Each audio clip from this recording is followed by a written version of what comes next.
ಬದನೆಕಾಯಿ ಎಣ್ಣೆಗಾಯಿನ ಸುಮಾರು ರೀತಿಯಾಗಿ ನೀವು ಮಾಡಿರ್ತೀರಾ. ಇವತ್ತು ನಾನು ಮಾಡಿ ತೋರಿಸುವಂಥ ಬದನೆಕಾಯಿ ಎಣ್ಣೆಗಾಯಿ ರೆಸಿಪಿನ ನೀವೇನಾದರೂ ನೋಡಿದ್ರೆ ಇನ್ಮೇಲೆ ಬೇರೆ ಎಲ್ಲ ವಿಧಗಳನ್ನು ಮರೆತು ಇದನ್ನೇ ಮಾಡೋಕ್ಕೆ ಶುರು ಮಾಡ್ತೀರಾ. ಅಷ್ಟು ಈಸಿಯಾಗಿ ಇನ್ಸ್ಟಂಟಾಗಿ ತುಂಬಾ ಕ್ವಿಕ್ಕಾಗಿ ಮಾಡ್ಬೋದಾದಂಥ ಬದನೆಕಾಯಿ ಎಣ್ಣೆಗಾಯನ್ನು ಹೇಗೆ ಮಾಡೋದು ಅಂತ ಇವತ್ತಿನ ರೆಸಿಪಿನಲ್ಲಿ ತೋರಿಸ್ತಾ ಇದ್ದೀನಿ. ಬನ್ನಿ ಹೇಗೆ ಮಾಡೋದು ನೋಡೋಣ. ನಾನಿಲ್ಲಿ ನೋಡ್ತಿರ್ಬೋದು ಈ ಥರ ಹಸಿರು ಬದನೆಕಾಯಿನ ತಗೊಂಡು ನೀರಲ್ಲಿ ಚೆನ್ನಾಗಿ ವಾಶ್ ಮಾಡಿಕೊಂಡು ಅರ್ಧ ತೊಟ್ಟನ್ನು ಭಾಗವನ್ನು ತೆಗೆದು ಈ ಥರ ಪ್ಲಸ್ ಆಕಾರಕ್ಕೆ ನಾನಿಲ್ಲಿ ಬದನೆಕಾಯಿನ ಕಟ್ ಮಾಡ್ಕೊಳ್ತಾ ಇದ್ದೀನಿ.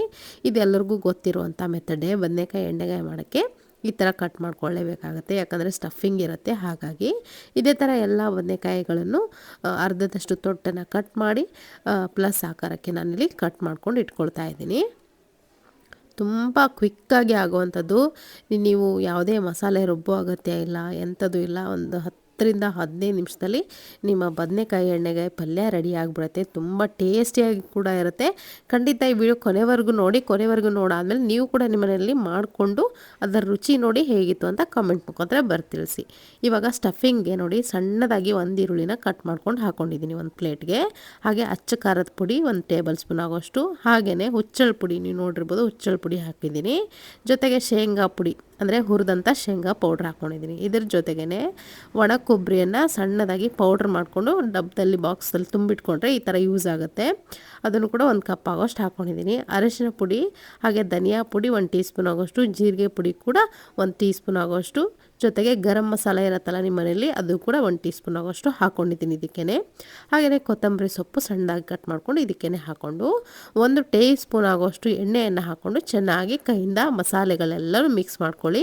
ಇದ್ರ ಜೊತೆಗೆ ನೋಡಿ ರುಚಿಗೆ ಎಷ್ಟು ಬೇಕಷ್ಟು ತುಂಬಾ ಇಂಪಾರ್ಟೆಂಟು ಉಪ್ಪು ಹಾಕೋದು. ಹಾಗೆಯೇ ಹುಣಸೆ ಹಣ್ಣಿನ ರಸವನ್ನು ಕೂಡ ನಾನಿಲ್ಲಿ ಇದಕ್ಕೆ ಹಾಕ್ಕೊಳ್ತಾ ಇದ್ದೀನಿ. ಇದಕ್ಕೆ ನೀರನ್ನು ಸೇರಿಸ್ತಾ ಇಲ್ಲ, ಬರೀ ಹುಣಸೆ ಹಣ್ಣಿನ ರಸ ಹಾಗೆ ಆಯಿಲ್ ಕೂಡ ಹಾಕಿ ಚೆನ್ನಾಗಿ ಮಿಕ್ಸ್ ಮಾಡ್ಕೊಂಡಿದ್ದೀನಿ. ನೋಡಿ ಒಂದು ಸ್ಟಫಿಂಗ್ ಮಾಡುವಂತಹ ಅದಕ್ಕೆ ನಾನಿಲ್ಲಿ ಮಿಕ್ಸ್ ಮಾಡ್ಕೊಂಡಿದ್ದೀನಿ. ಇವಾಗ ಬದನೆಕಾಯಿನ ಕಟ್ ಮಾಡಿ ಇಟ್ಕೊಂಡಿದ್ವಲ್ಲ ಅದಕ್ಕೆ ನಾನಿಲ್ಲಿ ಸ್ಟಫಿಂಗ್ನ ಮಾಡ್ಕೊಳ್ತಾ ಇದ್ದೀನಿ.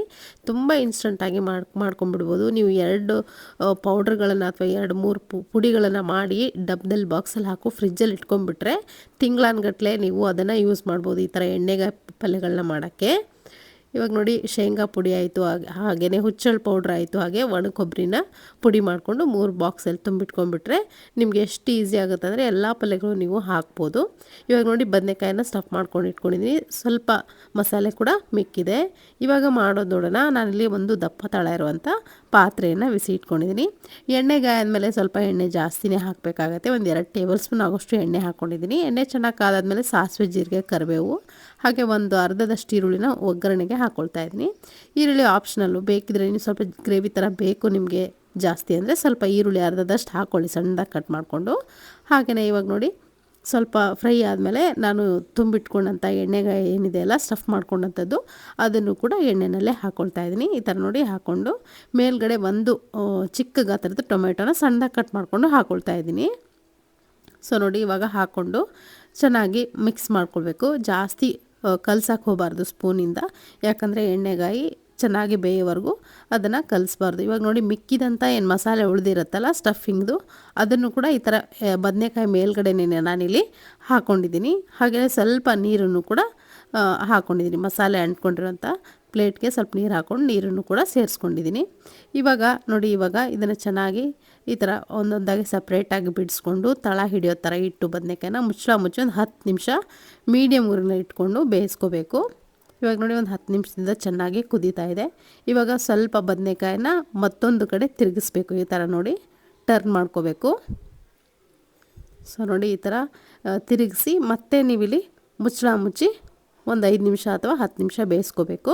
ಬದನೆಕಾಯಿ ಸ್ವಲ್ಪ ದಪ್ಪ ಇದ್ದರೆ ಗಟ್ಟಿಯಾಗಿದ್ದರೆ ಒಂದು 10 ನಿಮಿಷ ಬೇಯಿಸ್ಕೊಳ್ಳಿ. ಇದಕ್ಕೇನು ಸ್ವಲ್ಪ ಹುಣಸೆಹಣ್ಣಿನ ರಸ ಕೂಡ ನಾನಿಲ್ಲಿ ಹಾಕ್ಕೊಳ್ತಾ ಇದ್ದೀನಿ. ನೀರು ಕಡಿಮೆ ಆದರೆ ನೀರನ್ನು ಸೇರಿಸ್ಬಿಡಿ, ಮತ್ತು ಸ್ವಲ್ಪ ಹುಣಸೆಹಣ್ಣಿನ ರಸ ಸೇರಿಸಿದ್ರೆ ಆಯಿತು. ಮತ್ತೆ ಒಂದು 5 ನಿಮಿಷ ಮುಚ್ಚಿ ಇಟ್ಟಿದ್ದೆ. ನೀವು ನೋಡ್ತಿರ್ಬೋದು ಬದನೆಕಾಯಿ ಎಣ್ಣೆಗಾಯಿಗೆ ಪೂರ್ತಿಯಾಗಿ ಸಾಫ್ಟಾಗಿ ಕೂಡ ಬೇಯಬಾರ್ದು. ನಮಗೆ ಯಾವ ಹದಕ್ಕೆ ಬೇಕೋ ಆ ಹದಕ್ಕೆ ಬೆಂದಿದೆ. ಇವಾಗ ನೋಡ್ತಿರ್ಬೋದು ಪೂರ್ತಿ ಗ್ರೇವಿ ಥರ ಆಗಿದೆ, ಚೆನ್ನಾಗಿ ರಸ ಬಿಟ್ಕೊಂಡಿದೆ. ಬದನೆಕಾಯಿ ಕೂಡ ಚೆನ್ನಾಗಿ ಬೆಂದಿದೆ, ನೋಡ್ತಿರ್ಬೋದು. ಬದನೆಕಾಯಿ ಎಣ್ಣೆಗಾಯಿ ರೆಡಿಯಾಗಿದೆ. ಇಷ್ಟು ಇನ್ಸ್ಟಂಟಾಗಿ ತುಂಬ ಕ್ವಿಕ್ಕಾಗಿ ಮಾಡ್ಬೋದಾದಂಥ ಒಂದು ವಿಧಾನ ಇದು. ಖಂಡಿತವಾಗ್ಲೂ ಇದನ್ನು ನೀವು ಕೂಡ ನಿಮ್ಮ ಮನೆಯಲ್ಲಿ ನೋಡಿಕೊಂಡು ಹೀಗೆ ಕೂಡ ಮಾಡಿಕೊಂಡು ಟೇಸ್ಟ್ ನೋಡಿ ಹೇಗಿತ್ತು ಅಂತ ಕಮೆಂಟ್ ಮುಖಾಂತರ ತಿಳಿಸೋದನ್ನು ಮರಿಬೇಡಿ. ಸೊ ಇವತ್ತಿನ ಈ ರೆಸಿಪಿ ನಿಮಗೆ ಇಷ್ಟ ಆಗಿದ್ರೆ ಲೈಕ್ ಮಾಡಿ. ಮತ್ತೆ ಸಿಗ್ತೀನಿ ಮತ್ತೊಂದು ರೆಸಿಪಿಯೊಂದಿಗೆ. Thank you.